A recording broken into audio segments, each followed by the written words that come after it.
Happy daylight savings. I'm confused. My dogs are confused. We're all confused. The human body does too much sometimes, unfortunately. I know it does it for our protection, but I'm just saying. I know it's dry where I live, but why do you need to punish me for it? Why am I getting a bloody nose? Yum, yum, yum, yum, yum. Sleep beckons me. At least I think it's sleep. Could be peace.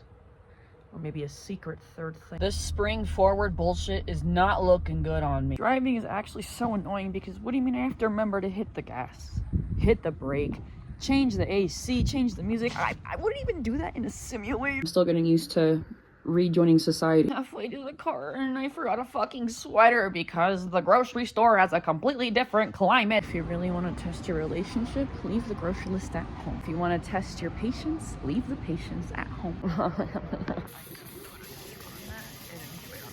It's windshield wiper fluid.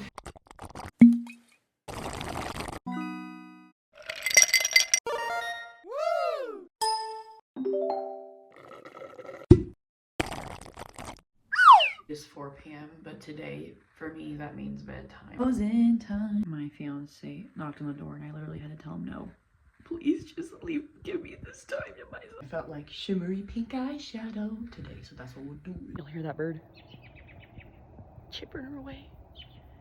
Oh, just the one. Oh, it has noticed that I have noticed. Welcome to the clown show. Literally, I'm wearing big red shoes. Briefly heard that if a clown wanted to keep their makeup look, they had to put it on an egg in a museum. The first step is figuring out what I want to look like, what my clown persona is going to be. Would it be too real if it was exactly just how I look like every day? I don't really understand the whole point of this. Even booty marks like that on public walking spaces, I don't go to their underwear and do that. Weapon of choice for self-defense on a walk.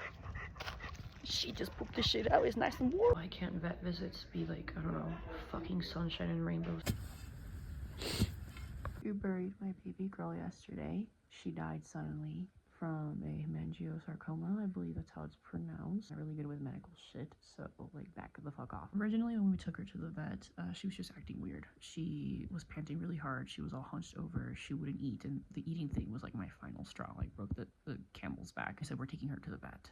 And she was just shaking, and she normally hates the vet. She hates car rides. She always fights us. Like, she'll hide and she'll be like, I don't think so. This time, I think she knew there was something wrong with her. She let us take her to the car. She did not give a fight. And I think that was kind of her way of letting go, because, you know, dogs, they go somewhere else so that their owners don't see them, you know, pass. And I think that was kind of her doing that for us. They found a tumor on her spleen, and it was either drop $10,000 up front for her to get a surgery, in worst case, if they found her ridden with tumors, they had to put her down at that moment, or keep her overnight, and then the next morning do an ultrasound, and then if they see tumors on the ultrasound that wasn't just a giant melon-sized tumor on her fucking spleen, and then we would make our decision from there. She didn't even make it through the morning. At 5:30 in the morning, she had a cardiac arrest, and they tried doing CPR on her, and she didn't respond. So we took sweet rat face over here with us to the vet.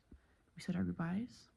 We buried her in a backyard with all of the other greats before her are buried, and we're still having a hard time saying goodbye. It's only day 2, but you know, the one thing that we've learned is that mourning is fucking weird, and people say that all the time. Like, right now I'm fine, and we even make jokes like about the situation and how it all transpired or whatever, and then there's times where, I don't know, we're acting like normal mourning people, like it just happened all over again. And I just have to say, fuck you, mourning. Fuck whoever created that. We were expecting her to grow old, and we were preparing to watch her grow old. We were already looking at all the white hairs on her face. She was only 8 years old, and one day we were preparing to be her strength, you know, be her legs. And honestly, she had an iron stomach. She ate everything, and she never had an upset stomach.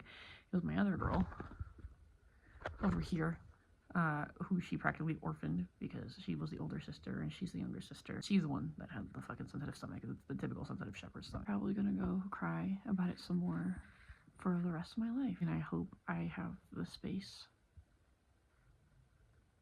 for that. Running on lack of sleep, and the teardrop facial that I've been continuously giving myself for like the past 3 days is not it. I don't want things to get easier. I'm apparently a masochist and want to feel this intense pain forever. My little badger and my ratty girl were always fed next to each other, and for the past few meals, The newly orphaned ratty girl has been looking over to her right because she's used to the badger being there. When she passed, we brought her back to her house and we laid her on the bed that she laid on all the time in front of the TV, and it looked like she was sleeping. We had ratty girl make sure she officially said her goodbye, even though she kind of sniffed her at the vet.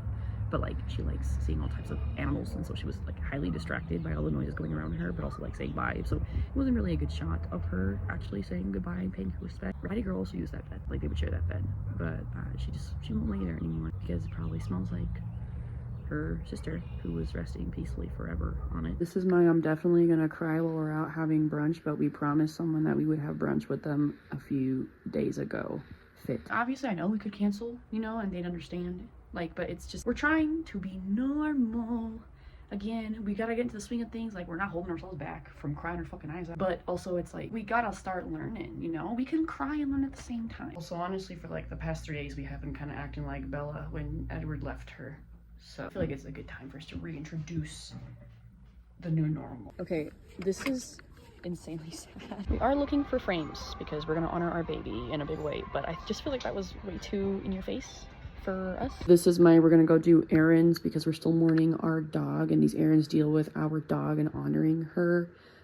Fit check. Yes, these are the same pants. Fuck you. I didn't really get to wear them that much yesterday. So we got some frames because we're gonna do like a hella nice memorial wall. So we were printing out some pictures and it's just go right there. It's kind of ironic that that picture frame that we saw at the thrift store yesterday, where I was like, wow, this just is kind of too in your face, you know, like my dog died type shit. But we saw this frame and I said we fucking had to. Like, we had to. I pick and choose the type of suffering I want to give myself. This is kind of how I want the layout to look like. Obviously, you have to do some more finagling and shit. We have a lot of pictures to choose from. We kind of went print happy, but I don't think there's anything wrong with that. We're also making a little headstone for where we buried her, and I'm like obviously gonna doodle all over it because why not? But I think it turned out pretty good. We also got a ton of flowers that we're gonna put around her little burial, like a little garden.